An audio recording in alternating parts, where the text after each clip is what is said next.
Bienvenidos, bienvenidas habitantes de la Pachamama. América Latina cierra una semana compleja, a ratos espesa y confusa, atravesada por el peso del neoliberalismo, el ajuste económico y también por la conmoción política. Países como Brasil, Perú, Argentina o Ecuador han vivido momentos tensos, intensos y con un grado de incertidumbre. A diferencia de Bolivia, que no se somete a los dictados del Fondo Monetario Internacional, en los países mencionados los ajustes económicos se expresan en crisis políticas o también en descenso en los niveles de redistribución, en el aumento de la pobreza y, ¿por qué no?, en la salida de capitales. Y paradójicamente ninguno de ellos ha sufrido bloqueo estadounidense, embargo, confiscación o una guerra mediática, mucho menos ha sido víctima de la acción del Grupo de Lima o el despotismo del señor Luis Almagro desde la OEA. Pues para analizar esto hemos invitado hoy a Marco Teruggi, sociólogo y analista político. Bienvenido, ¿qué tal, Marco? Qué gusto tenerte acá, bienvenido. Y por supuesto la primera inquietud que debe hacerse cualquier latinoamericano es ¿qué pasó en esta semana con la restauración conservadora, con el neoliberalismo en nuestra región? Bueno, primero creo que pasaron cosas alentadoras, ¿no? Si uno compara con unos años atrás, donde había una suerte de avanzada de la derecha que parecía que se iba a comer el mundo, de repente esa avanzada está entrando en crisis por diferentes factores. Creo que el caso de Ecuador es muy claro y el caso de Argentina tal vez son los que en este momento operan como mayor espacio de condensación de esa crisis del proyecto neoliberal, y ambos tienen, digamos, la característica de que está operando ahí el Fondo Monetario Internacional. Parecería el mismo libreto. El mismo libreto, el mismo desenlace, o sea, hay sorpresa, pero hay un final predecible, o en todo caso un desliz hacia una situación, digamos, de crisis económica que se va ampliando, que forma parte de lo que sabemos que sucede cuando se aplican estas recetas. Y después mecanismos similares, ¿no? Yo estaba pensando muy bien hoy el tema de Moreno, de Macri, cómo ambos mintieron abiertamente para, digamos, construir gobiernos bajo promesas y luego aplicaron estas recetas que tienen poca duración. Pensemos que el fondo llegó a Argentina hace un año y unos meses, está llegando a Ecuador ahora, digamos, regresando, mejor dicho, y vemos que en poco tiempo ya genera una consecuencia que es como de manual, diríamos, ¿no? Entonces, la gran pregunta es, bueno, hay que aprender con urgencia, digamos, primero a reconocer los engaños de campaña, de políticos, de tradiciones y luego, digamos, las reacciones necesarias, ¿no? Yo lo que celebro es eso. Claro, pero Marco, hay parecería una suerte de común destino para cada uno. Duque desprestigiado después del fiasco en la ONU.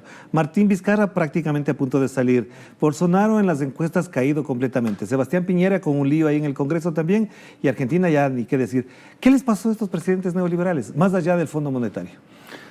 Yo creo que tuvieron la virtud de armar campañas electorales, de tener una renovación discursiva en algunos casos, insisto, con una alta dosis de engaño y un gran apoyo mediático, ¿no? Todos estos presidentes tienen un blindaje comunicacional altísimo, ¿no? Que les permite, digamos, extender una mentira que sea masificada y que sea presentada como verdad y que sobre todo no se cuente qué es lo que está pasando hasta que estalla, ¿no? Y de repente uno mira el noticiero y dice, bueno, ¿y qué pasó? Que en Ecuador acaba de estallar, ¿qué pasó? Que en Argentina hay una diferencia tan grande electoral, ¿qué pasó? Que Bolsonaro, que parecía que venía a rearmar un Brasil en clave fascista o neofascista, está en una situación de crisis, o el mismo Duque, que comete errores tan grandes como presentar, errores entre comillas, presentar fotos falsas en Naciones Unidas. Yo creo que son proyectos que no se sostienen, ¿no? Y creo que bajo una apariencia de se había terminado un ciclo político, los populismos ya no tienen espacio, los pueblos han madurado, se han sincerado y ahora vamos a hacer un crecimiento real. Bueno, lo que hay es que son proyectos que al fin y al cabo vienen a reproducir un orden excluyente y eso es difícil que se mantenga mucho tiempo. Claro, pero entonces ahí para variar, o digo, para sorpresa de todo el mundo, en ese combo se incluye ahora Donald Trump, que tiene una amenaza de impeachment y además al mismo tiempo con este impeachment tendría la posibilidad de ser destituido de su cargo.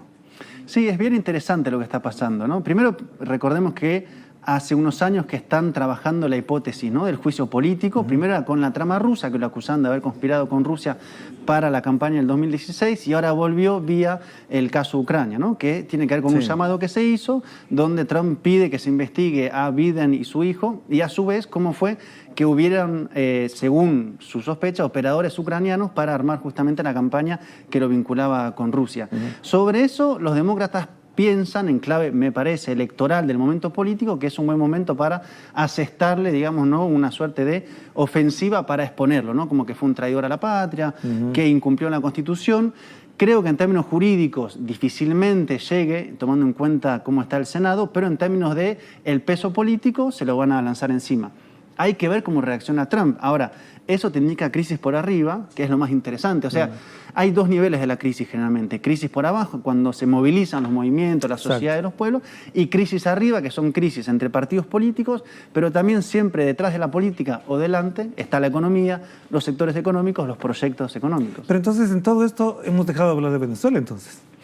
Bueno, Venezuela ha dejado de ser la portada de los periódicos, ¿no? Uno recorre y dice, bueno, ¿dónde están las noticias de Guaidó? Y las últimas noticias son que Guaidó está en crisis y que la gran actividad que iba a hacer la oposición venezolana en las Naciones Unidas, primero nunca fue en Naciones Unidas, fue en los pasillos, y que luego, más allá de una serie de declaraciones algo tibias, no consiguieron mucho más. Y lo que hay es una crisis de una estrategia política, es decir, esos en enero se iban a comer Venezuela en un lapso de 2 meses y de repente estamos en octubre, no tienen capacidad de generar política, no tienen iniciativa, no tienen capacidad de movilización y si uno ve junio, julio, agosto, septiembre, no han hecho ninguna acción. Y en enero tiene que elegir un nuevo presidente de la Asamblea. Sí. Además. Y depende de Estados Unidos. Y si uno ve la agenda de Estados Unidos está Trump con el juicio político que se le viene encima y con la agenda iraní como el gran tema de política exterior. Entonces, ¿dónde entra Venezuela en esto, ¿no? El miércoles pasado hubo una suerte de reunión entre presidentes latinoamericanos, la delegación de la derecha venezolana y Trump. Eso iba a ser, digamos, el fuego artificial y de eso no salió mucho. Así es. Porque en realidad no hay mucho. Y la oposición venezolana depende enteramente del financiamiento, la fuerza y la estrategia norteamericana. A pesar de que tienen plata incautada de propia Venezuela. Para cerrar entonces este primer bloque, Marco, hay un elemento que también ha estado en el debate. ¿Qué rol ha cumplido el Grupo de Lima, la OEA, en todo este escenario de una semana convulsa, inquieta y al mismo tiempo con unas chispas por ahí que brillan hacia donde el progresismo ha querido apuntar? Acabar con esa famosa restauración conservadora. Sí, primero el Grupo de Lima, recordemos, fue creado únicamente para atacar a Venezuela en términos diplomáticos, políticos y darle, si se quiere, como un rostro latinoamericano a una ofensiva norteamericana. O sea, Estados Unidos necesita presentar el conflicto como que es latinoamericano y que ellos acompañan una cuestión continental.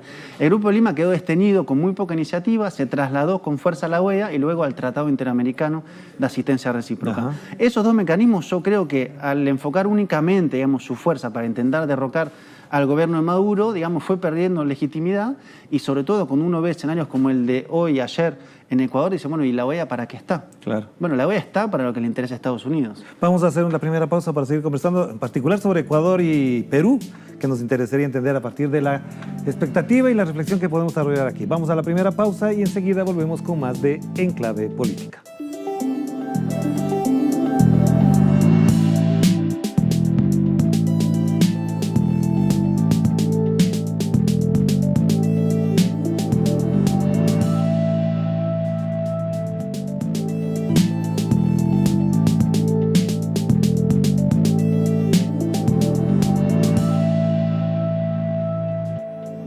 Estamos de vuelta aquí en Clave Política a través de Telesur, la señal informativa de América Latina, abordando a fin de semana todo lo que ocurrió en esta semana. Es decir, problemas en Perú, en Ecuador, en Argentina, en Brasil, en Colombia, en Chile también.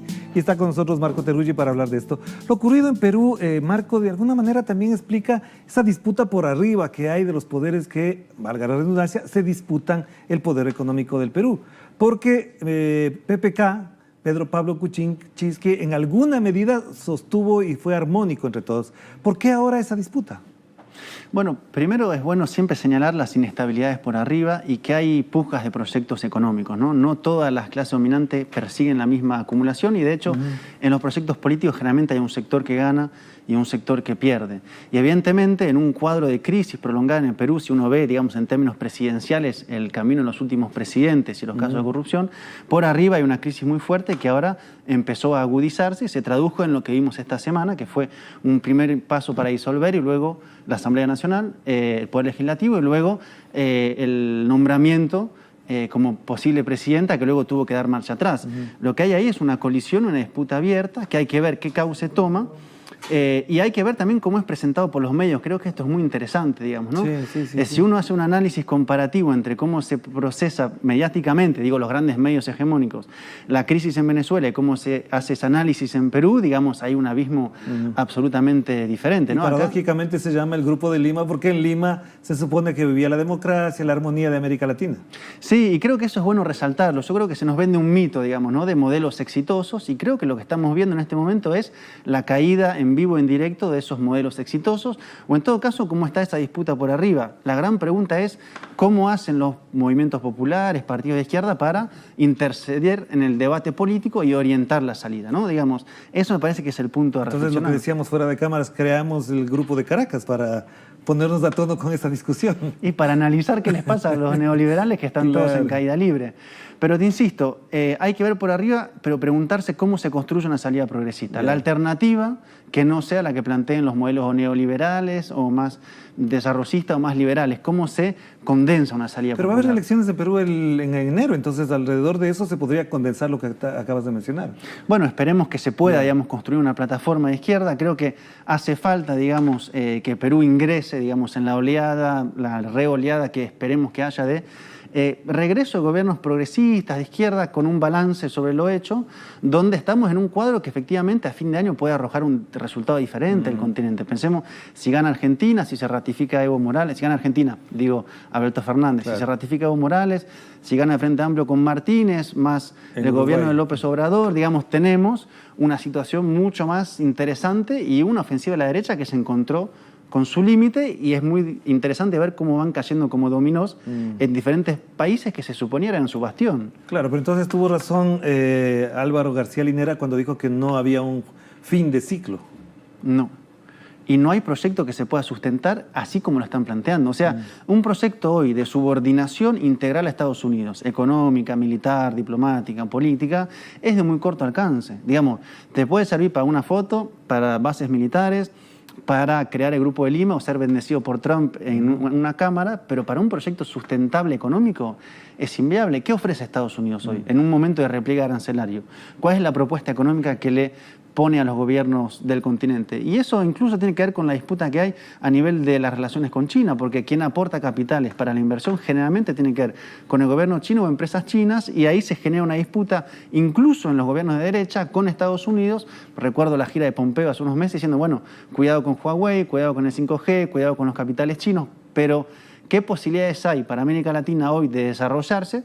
Debatimos qué tipo de desarrollo, me parece que eso es parte del debate no resuelto, pero el modelo que te ofrece Estados Unidos está claro que no tiene, digamos, posibilidad de ofrecer una respuesta a la pregunta abierta hoy, que es cómo ponemos en pie economías justas, igualitarias, de crecimiento, de democratización. Claro. Yo ponía una cosa, irónicamente, decía de Donald Trump, que lo vemos ahí en pantalla, que no va a aceptar en América Latina modelos fracasados, el socialismo fracasado. Pero al comunismo chino le debe Trump no sé cuántos miles de millones de dólares. Entonces, ¿quién fracasó en el mundo en este momento? No, de hecho él, si uno ve el programa económico, no está aplicando, digamos, lo que está diciendo que deberían aplicar los otros países. Eso es un clásico de Estados Unidos. Estados Unidos te dice, esta es tu receta, pero yo aplico otra, ¿no? Haz lo que digo y no lo que yo hago. Exactamente. Entonces, uno ve gobiernos a destiempo, digamos, que haya un auge neoliberal, aperturista, que desregule, que permita el ingreso especulativo de los capitales en los 90 es una cosa, pero hoy, digo, que es un poco lo que le pasó a Macri, que él decía, bueno, yo genero las condiciones para que vengan a invertir en el país, y venían a saquear un país, incluido el gobierno de Macri, ¿no? Digo, no es que ellos son espectadores, son partícipes del saqueo, pero entonces no... Es como si analizaran con un destiempo, ¿no? Yo no sé si los gobiernos progresistas tuvieron todas las respuestas, creo que no, pero acertaron en cosas y en otras hubo límites. Ahora, ahí tenés una base para pensar hacia adelante. Lo otro es un eterno regreso al saqueo, o sea, ese es el modelo liberal. Lo más complejo es que ya lo hemos vivido, complejo y triste, ¿no? Por eso digo... Ya hay memoria de eso, y una memoria dolorosa para muchos países. Exacto. Y, digamos, una necesidad de plantear, yo diría, una suerte de consenso antineoliberal. O sea, esto es hacia donde nos vamos. De ahí debatamos. Si vamos a un proyecto más desarrollista, si apostamos a otro tipo de agricultura, qué tipo de industria, pero esto no. Ahora, peleamos contra un enemigo que uno se pregunta, bueno, ¿cuál es su resultado final? Porque si yo veo crisis política, digo, bueno, perdieron. Pero perdieron. Es decir, ¿a qué vino Macri o a qué vino Moreno? ¿A quién benefició? Ese dinero que se saquea del pueblo, ¿quién se lo queda? Entonces, finalmente son jugadores como bisagras que permiten una transferencia gigantesca de recursos a los sectores más concentrados de la economía, que los sostienen, viene la crisis, lo sueltan, apuestan a por otro. Ahora, perdieron, ¿quién pierde? Y hay un balance complejo que hacer, ¿no? Porque no es lo mismo agarrar un país después de un gobierno que fue creciendo que agarrar un país que te lo saquean otra vez. Pero Marco, ya que tocaste ese tema, todo el día hemos informado sobre lo que pasa en Ecuador y una de las características no es precisamente que ese gobierno se declaraba demócrata, respetaba la libertad de expresión. Hubo manifestaciones, 350 presos, estado de excepción, una ministra de gobierno que prácticamente subestima al movimiento popular, que antes lo respetaban cuando estaba Correa. Entonces, más allá de lo económico, más allá del Fondo Monetario Internacional, ¿qué características tiene este gobierno de Lenín Moreno? ¿Cuál es su perfil político, su identidad política este rato? Bueno, yo creo que la palabra que más lo define es la palabra de tradición, que es algo, digamos, histórico en la política, digamos, sí, forma siempre, parte, sí. desde los procesos de independencia ha habido tradiciones, digamos, ¿no? Me parece que él lo encarna de forma muy concreta. Él era vicepresidente, digamos, fue parte de un armado, se dio vuelta de una forma muy violenta, casi como de converso, ¿no? Al otro día, prácticamente. Al otro día, uno no sabe si ya lo venía planificando, fue cambiando o cuál fue el condicionamiento que tuvo, pero ese es el rasgo principal. O sea, él no ganó prometiendo un regreso al Fondo Monetario Internacional. Y yo creo que la sociedad ecuatoriana tiene una memoria histórica bastante viva de lo que han sido los procesos destituyentes de presidentes, de lo que tiene el peso de la calle en la política. Y yo creo que hay sectores que subestiman eso, ¿no? Tal vez porque se creen bendecidos por los grandes poderes económicos, por la embajada norteamericana. O porque solamente leen una prensa, además. Sí, o porque, digamos, piensan que esa capacidad de aglutinamiento popular no los puede rasguñar. Y uno lo que ve, digamos, cuando uno declara estado de excepción, no es que está en una solidez política, o sea, es un signo de debilidad. Y de miedo. Entonces, uno vio las imágenes hoy de mucha violencia policial, digamos, ¿no? El discurso criminalizador, acusando todo a Correa. Yo pensaba es un discurso calcado al discurso argentino, digamos. Correa se robó todo, la Casa de Gobierno era una suerte de espacio conspirativo para hacer una corrupción a gran escala. De hecho, las dos figuras jurídicas con las que le acusan a Cristina y a Correa es jefes de una banda criminal organizada. Por eso. Entonces, como yo no creo que en general estos gobiernos se destaquen por su gran lucidez político-intelectual, sino que los que están alrededor sí tienen mayor capacidad, ahí hay un plan conjunto entre poderes judiciales, embajada norteamericana, poder mediático, y una estrategia para atacar y construir un discurso. O sea, ¿qué dice Moreno? Todo esto es por la herencia que tenemos del gobierno anterior, no nos queda más remedio que hacer lo que el otro no quiso hacer y no lo hizo porque se robó todo. Es exactamente el mismo discurso y esto es golpista, dice Moreno, y están maniobrando los sectores del correísmo. O sea, es un discurso de manual. Lo que uno ve es que no está logrando tener capacidad de fraccionar internamente el movimiento. Ojo, después hay que ver porque siempre hay una diversidad de movimientos en el terreno, ¿no? Sí, hay movimientos indígenas, estudiantiles, de transportistas, y ahí, claro, hay operadores para intentar fraccionar. El tema es, estamos ante un momento donde se aglutinan los diferentes sectores sociales hacia un hartazgo general y eso se expresa en un movimiento destituyente. No lo sé, pero si eso está ocurriendo, yo no sé si Moreno tiene mucha herramienta. Pero entonces podríamos decir aquí, parafraseando a Carlos Marx, un fantasma recorre en América Latina y el fantasma del progresismo. Le asusta a los argentinos con el triunfo de Fernández. Y ahora en Ecuador, el fantasma de Correa, sin estar en el país, también le asusta a Lenín Moreno. Sí, es su enemigo y van a perseguir a los liderazgos políticos. Y vos fijate que ningún gobierno ganó en buena ley. Claro. Fíjate que el triunfo de Bolsonaro no fue un triunfo limpio, fue Abierto, un golpe de Estado claro. a Dilma, una persecución a Lula, que fue declarado ciudadano ilustre en París ayer, si no me equivoco. Sobre eso se montó Bolsonaro, digamos, ¿no? Entonces, claro, uno tiene que hacer balances críticos de los procesos que han habido, ver dónde se falló, qué no alcanzó, qué no se hizo bien.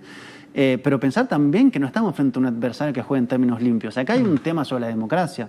O sea, la derecha se caracteriza por presentarse como republicana, ¿no? O defensora del republicanismo, permanentemente. Claro, sí. Si uno escucha a Vargas Llosa, parece una Dalí de la democracia y de la república. Pero cuando uno ve la forma de operar real de los poderes que no se enuncian, ¿no? Como decía Cristina hace unos meses, bueno, cuando uno asume como presidente, ¿cuánto poder real tiene? Del total de poder que existe, ¿cuál es el poder que le corresponde? Claro, públicamente parece que todo, pero en realidad ese poder está mucho más fragmentado.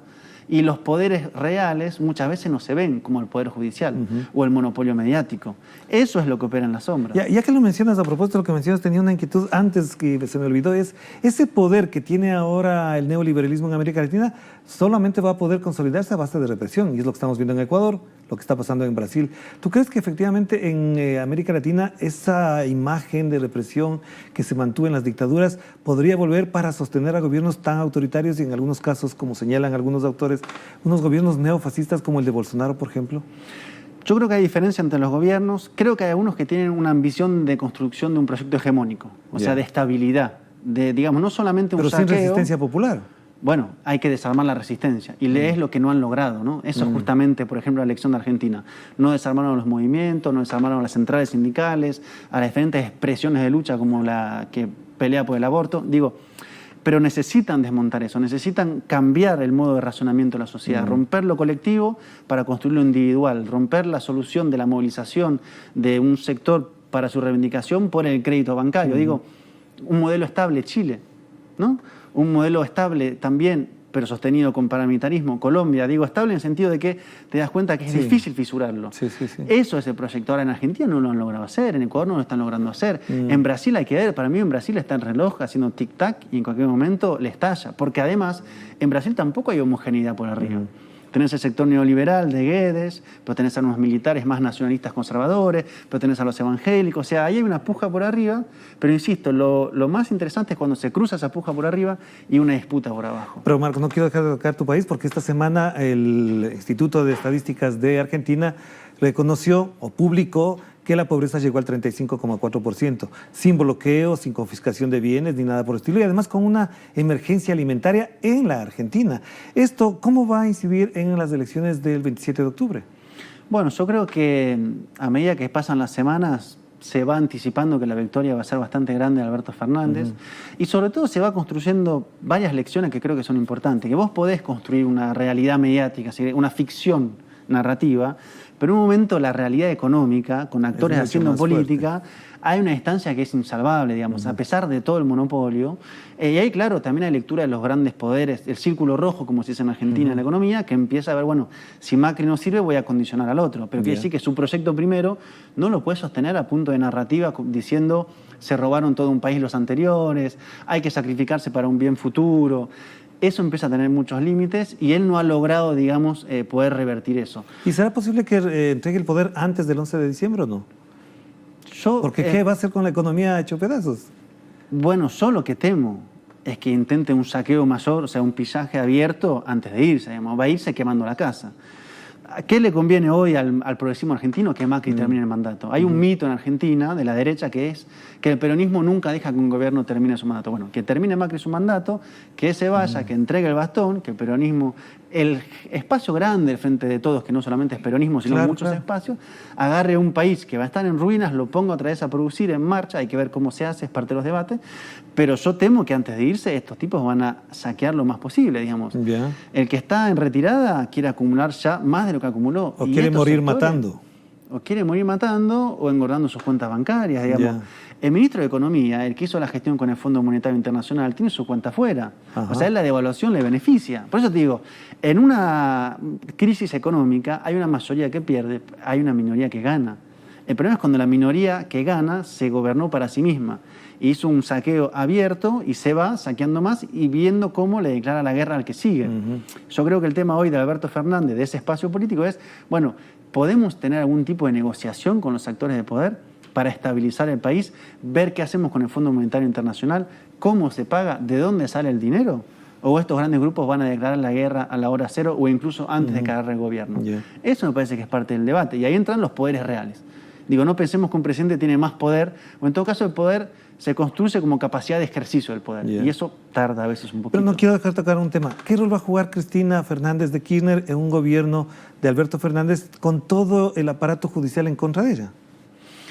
Bueno, primero hay que ver qué se hace con el Poder Judicial. Ya. Alberto tiene un discurso, digamos, que es el que tiene que tener. Yo no voy a intervenir en el Poder Judicial, pero tenés una situación en el Poder Judicial que es el poder, digamos, que hoy está sirviendo como palanca principal para perseguir a dirigentes políticos. Yo creo que ahí hay una serie de jueces mercenarios, si querés, o fiscales mercenarios, que son además íntimamente relacionados con la embajada, con los servicios secretos, que hay que ver, digamos, cómo se puede avanzar sobre eso.